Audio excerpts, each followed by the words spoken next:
Arthur Anderson and Clarence Delaney founded the Chicago firm now known as Arthur Anderson in 1913. It became one of the Big Five, and at its peak, Arthur Anderson employed nearly 20,000 people in the US alone and about 85,000 worldwide. Anderson headed to the firm until his death in 1947.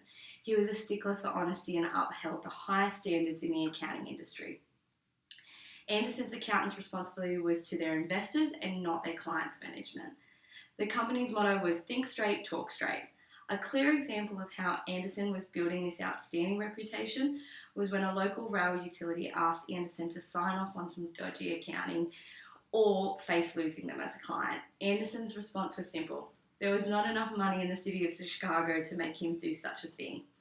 In the 1980s, industry-wide standards dropped as accounting firms started to struggle to balance their audit independence pledge against their desire to expand their escalating consultancy practices. Anderson was no exception. Like the other firms, the majority of Anderson's revenue started to come from consultancy practices, especially in the IT space. Arthur Anderson struggled to reconcile his adherence to the accounting standards with his desire of his customers to maximise their profit. As far back as 1976, a US Senate report concluded that consultancy work was incompatible with the responsibility of an independent auditor. There was little hope that auditors could not cast an unbiased eye over their own firm's work. It seemed like as the consultancy work grew within Anderson, the conflict of the interest grew alongside it. As Arthur Anderson continued to struggle with a conflict of interest within its own doors, a relationship between companies formed in which Anderson believed it could help grow revenue and auditing once again. Enron was founded in 1985, in which Anderson had been chief accountant from the beginning. As Enron began to grow rapidly, so did the source of revenue for auditing and consulting that are an attractive client to be associated with. During the 1990s, Enron experienced extremely rapid growth, and the relationship between the two companies had grown as well. Anderson, still performing the tasks as chief accountant, was responsible for financial documents as well as creating internal accounting responsibilities and external auditing tasks. If there was an unusual transaction that Enron wanted to push through, they would simply call Arthur Anderson's head office and they would seek to find ways to approve Enron's approach. Skip forward to September 2001.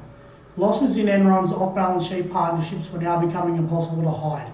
As quoted by the Professional Standards Group, $1 billion debit needed to find a home, in which was classified incorrectly as an asset, triggering fears that the US Securities and Exchange Commission would begin to ask questions. From here, an all-out effort began to clear out files, shredding more than 1 ton of documents and deleting approximately 30,000 emails from October 23 to November 9, when Anderson received a subpoena from the federal government. This whole Enron fiasco was front-page news and had become political.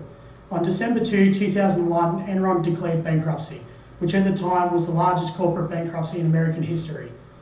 In January of 2002, the document shredding policies were discovered, crippling Anderson's reputation.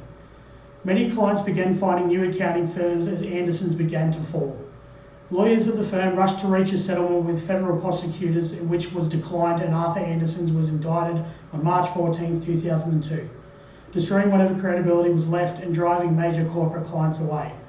It was determined that Anderson's was guilty and they were to cease all auditing of public companies as of August 2002. Employee numbers fell from down to 200 employees from the previously mentioned 85,000 worldwide, and the collapse of Arthur Anderson had run its course, leaving the company as a shell of its former self. Legitimacy theory concerns itself with understanding the organisation's behaviours in implementing, developing and communicating its social responsibility policies. The actions of an entity must be desirable and proper, with a constructed system of norms, as Arthur Anderson portrayed in his youth as one of the most respected auditing firms worldwide. In any situation where an organisation loses its touch with its ethics and moral practices, the organisation becomes extremely sanctioned in the eyes of society, such as the collapse of Arthur Anderson in the early 2000s. As legitimacy theory plays a pivotal role in depicting the behaviour through social and environmental disclosure, any sort of tarnishing of a firm's reputation can be absolutely detrimental to their cause, resulting in downfalls of monumental size, such as the case for Arthur Anderson's collapse in the early 2000s, as their unethical practices in order to increase profitability became apparent. Anderson was a firm known for its bluntly honest bookkeeping and highly regarded social practices that were entrenched in the firm's ethics and code. The concept of institutional theory was of high relevance to a reputable firm such as Anderson, who were known for their established strict guidelines and stern practices of social behaviour.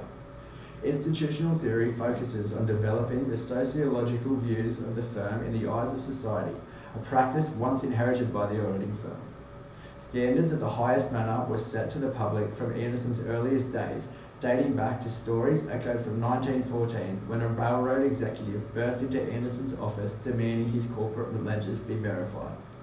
Anderson refused, as the profits had clearly been inflated, and one of Anderson's highest profile clients was lost.